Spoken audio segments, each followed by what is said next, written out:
Sir नमस्कार.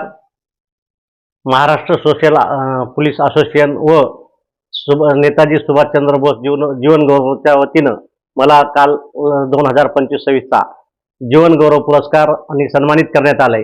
हा पुरस्कार देण्याचे माझे मागील काळातील चळवळ आणि केलेले काम ही कामाची पावती आहे, म्हणून हा मला पुरस्कार देण्यात आला आहे. तर समाजासाठी आम्ही तर आता काम करतो. सर्व जाती धर्माच्या लोकांसोबत आम्ही सामूहिक व्यायाममेळा असो, रक्तदान शिबिर असो, इतर कुठलेही कामं असो करत असतो. त्याच्यामुळं हा मला पुरस्कार दिलेला आहे. कारण डॉक्टर बाबासाहेब आंबेडकर लंडनला शिकले म्हणून त्यांना घाबरत नव्हते लोक. डॉक्टर बाबासाहेब आंबेडकर नाही शिकले म्हणून घाबरत नव्हते.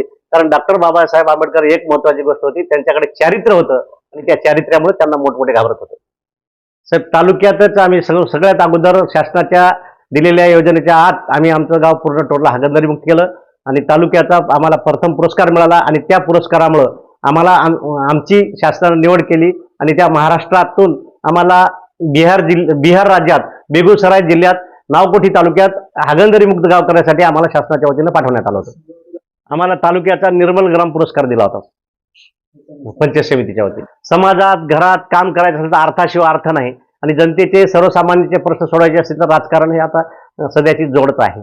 आता येणाऱ्या काळात जर आपल्याला संधी दिली, जनतेनं जर स्वीकारला तर आपण जिल्हा परिषदेतून सुरुवात करणार आहोत. साहेब सध्या कुठल्याही पक्षासोबत बोलणं नाही, समाजासोबत आणि आपल्या गोरगरीब जनतेसोबतच बोलणं चालू आहे. आता कुठल्या पक्षानं संधी दिली तर पक्षाकडून लढू, नाही तर आपण स्वतंत्र निवडणूक लढू. साहेब शेतकऱ्याच्या तर खूप समस्या आहेत. शेतकऱ्याचा तर कोणीच वाली नाही. कारण आज तुम्ही पहा, आज शेतकऱ्याचं डीएपीचं पोतं 722ला झालं. जे 10 वर्षापूर्वी 12 वर्षापूर्वी खताचे भाव होते ते दुप्पट वाढले आणि शेतीमालाचे भाव वाढले नाही. कारण याच्यासाठी शेतकऱ्यासाठी फार मोठं एक आंदोलन उभं करणं फार महत्वाची गरज आहे. राव करीत ते गाव करीत, पण गावातल्या लोकांनी पुढाकार घेतल्यानंतर सरपंच ग्रामसेवक काहीच करू शकत नाही. गावानं जर मनात आणलं तर काही रात्रच होऊ शकते आणि गाव स्वच्छ आणि सुंदर होऊ शकतात. त्यासाठी गावकऱ्यांना पुढे येणं महत्वाची गरज आहे. तसं गाव पाठीमागे नसेल तर आपण पुढे काहीच करू शकत नाही. त्यासाठी सगळ्यात अगोदर आपल्याला गावापासून सुरुवात केली तर ते आपलं फाउंडेशन आहे. त्याच्यामुळे पुढे आपल्याला स्वीकारले जातं. गावातील लोकांचं प्रेम आहे म्हणून आपण इथपर्यंत गेलो. गावातील लोकांचं, सर्वसामान्याचं, मित्रपरिवाराचं, तुमच्यासारख्या पत्रकारांचं सर्वांचं प्रेम आहे म्हणून आपण आज इथपर्यंत आलो. अशा चांगलं काम करणाऱ्या माणसाला आपण पुरस्कार सन्मान करू शकतो. आजची तरुण पिढी व्यसनाधीन होत चाललेली आहे. आज पहिलं 4 माणसावर गाव चालायचं, आज कोणी गावात कुणाचं ऐकायला तयार नाही. त्यासाठी गावात आज तरुण मंडळी, शेतकऱ्याच्या लेकराचे लग्न राहिलेत, त्यांच्यासाठी गोरगरिबासाठी खूप काम करायला खूप संधी आहे. पहिल्या सुरूला आम्ही सगळ्यात अगोदर रस्ते, पाणी, आरोग्य आणि शिक्षण याच्यासाठी जिल्हा परिषदेच्या शाळा, खाजगी शाळा बंद झाल्या पाहिजे आणि जिल्हा परिषद शाळा वाचल्या पाहिजे. कारण गोरगरिबाच्या लेकराला जिल्हा परिषद शाळेत सर्व शिक्षण मिळते आणि हे जे प्रायव्हेट शाळा आहेत तिथं 10वी 12वी नापास झालेले लेकरं शिकवतात आणि इथं बीएड झालेले शिक्षक शिकवतात.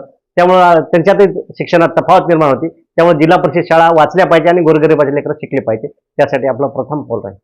मला हा जीवन गौरव पुरस्कार दिला त्याबद्दल त्या सर्व मान्यवराचे आणि लातूरकरांचे मी सर्वप्रथम आभार मानतो आणि त्या परिसरातून मला माझ्या सर्व मित्रपरिवार, लहान थोर वडीलधारी मंडळीकडून जे मला अभिनंदनाचा वर्षाव होत आहे त्याबद्दल मी त्यांच्या या विश्वासाला आणि माझ्यावर केलेल्या प्रेमाला कुठेही तडा जाऊ देणार नाही, ही एवढी मी त्यांना ग्वाही देतो. आणि जय हिंद, जय महाराष्ट्र, जय भीम.